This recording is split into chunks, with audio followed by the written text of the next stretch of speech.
Здравствуйте, уважаемые учителя и студенты. Спасибо, что уделили время и присоединились к нам.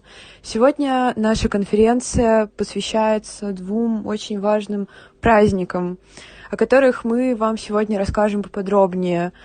Это праздник День защитника Отечества и День Победы. Что такое Отечество? Под Отечеством принято понимать страну, предков человека, отчизну, родину.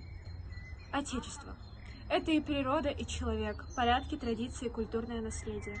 Многое и многое другое. Что и как будет защищать солдат, если у него нет любви к родине, не развито чувство ответственности и совести? Настоящий защитник Отечества будет защищать ценности, принципы жизни и нравственного поведения. Он будет защищать традиции и все то наследие, которое ему оставили предки. Наследие наших предков – это то, чем мы гордимся, то, что позволяет человеку оставаться человеком. День защитника Отечества в Казахстане является государственным праздником и ежегодно празднуется 7 мая. В этот день, в 1992 году, президент Казахстана Нурсултан Назарбаев подписал указ о создании национальных вооруженных сил.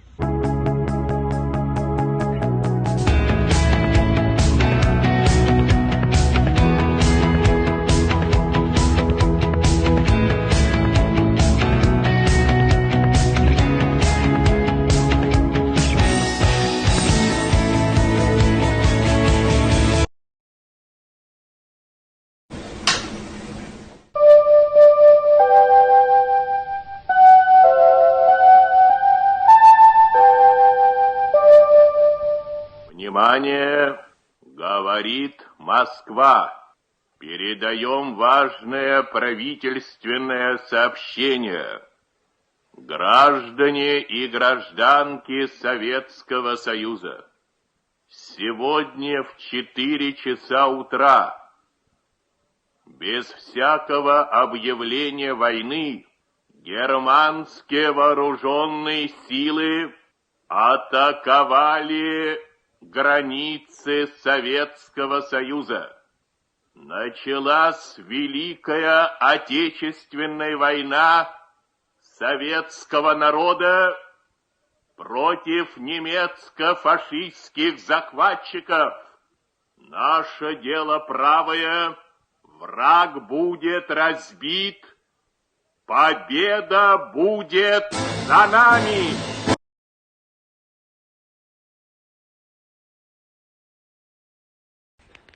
Великая Отечественная война началась на рассвете 22 июня 1941 года, когда фашистская Германия напала на Советский Союз.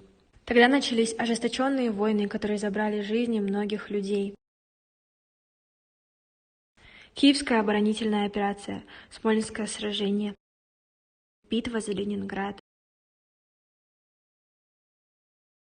Сталинградская битва, оборона Одессы, битва за Москву, битва за Крым, оборона Севастополя, Харьковское сражение.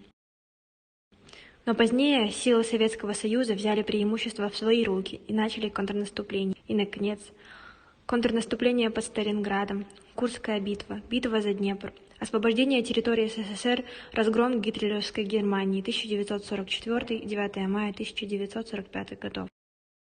Казахстан в годы Великой Отечественной войны. В годы Великой Отечественной войны Алма-Ата стала пристанищем для эвакуированных людей со всего Союза и госпиталем, куда привозили сотни тысяч раненых солдат. Несмотря на то, что Казахстан был тылом, голод ощущался и в Алма-Ате. В ряды Красной Армии было призвано 1 200 000 человек в дополнение к 178 тысячам служащих в армии СССР. Воины Казахстана принимали участие во всех сражениях. В начале войны в числе защитников Брестской крепости были сотни казахстанцев. Сельское хозяйство Казахстана обеспечивало фронт и тыл продовольствием, промышленность необходимым сырьем. В 1942 году поголовье скота выросло на 2 миллиона, а посевные площади увеличились на 1 миллион гектаров. За 1941-1945 годы республика выдала 5829 тысяч тонн зерна, 734 тысячи тонн мяса и другие виды продовольствия. В годы войны Алмата стала домом более чем для 3000 советских деятелей кино и театра. В годы войны Казахстан перетерпел немало ущерба. Многие дети уходили на заводы, чтобы помогать изготавливать материалы для танков. Женщины и дети шили днями и ночами одежду и посылали на фронт.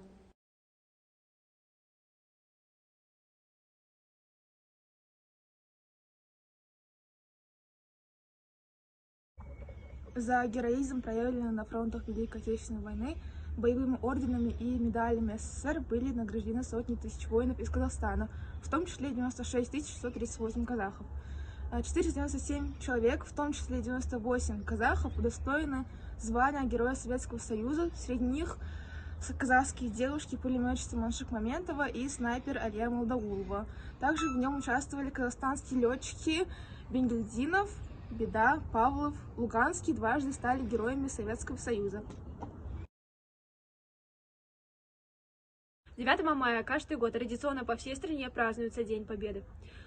В этот день парады военной техники, праздничные шествия, люди возносят дань уважения падшим воинам и освободителям, салюты, фейерверки, а также бессмертный полк. Алматинцы идут в парад 28 панфиловцев к вечному огню, возносят цветы и чествуют ветеранов. Құрметті отан соғысының қатысушылары, ардагерлер, отан үшін отқа түсіп, елімізді, жерімізді адал еңбекпен қорғағандарыңыз үшін, азаматтық ұстанымдарыңыз үшін шын жүректен алғыс білдіреміз. Жас ұрпақ, біз сіздердің алдарыңызда борыштымыз. Светлая память героям, благодарность за мирное небо над головой, поклон земной за право на жизнь без ужасов войны, страха и боли. Пусть ни одно поколение не узнает скорби, утрат вражеского гнета. Құрметті ардагерлер, қазіргі таңда осы бір бейбіт замандағы татулық пен бірлік үшін сіздердің алдарыңызда басымызды иеміз. Спасибо вам за то, что мы дышим, видим, за то, что живем на этом свете, за то, что мы можем спокойно наблюдать за чистым голубым небом.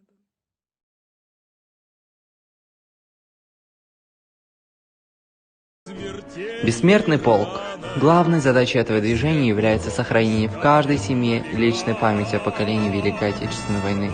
Участие в движении сугубо добровольное и подразумевает, что участники акции выходят на нее с целью почтить память своего родственника.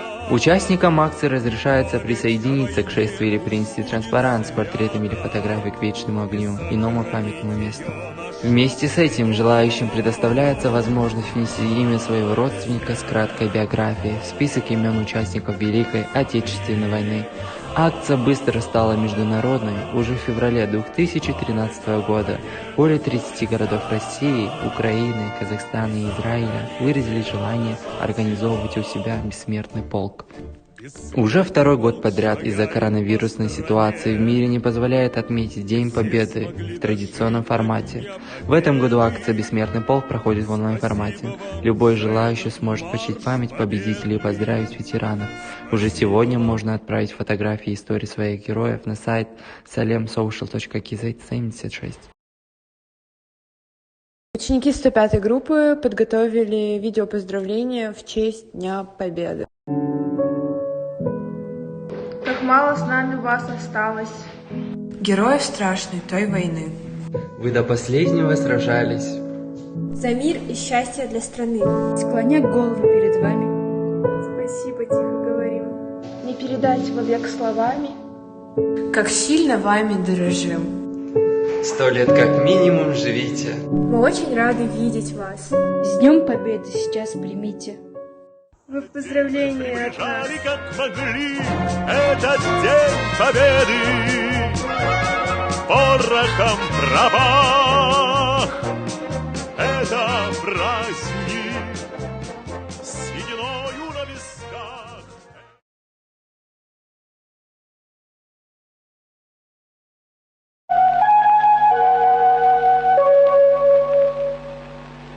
Говорит Москва.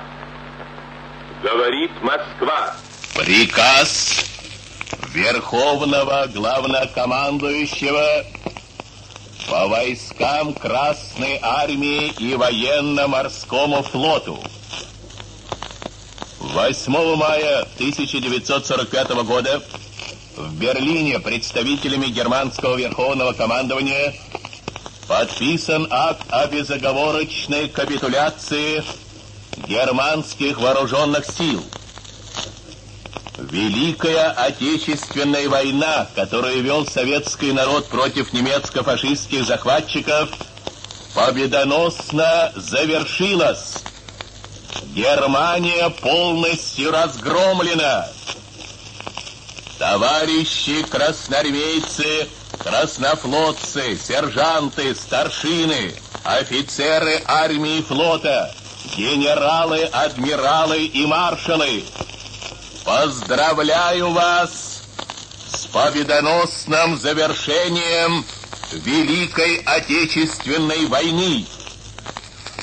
Во знаменование полной победы над Германией сегодня, 9 мая, в День Победы, в 22 часа, столица нашей Родины, Москва, от имени Родины салютует доблестным войскам Красной Армии, кораблям и частям военно-морского флота, одержавшим эту блестящую победу 30 артиллерийскими залпами из 1000 орудий. Вечная слава героям, павшим в боях за свободу и независимость нашей Родины.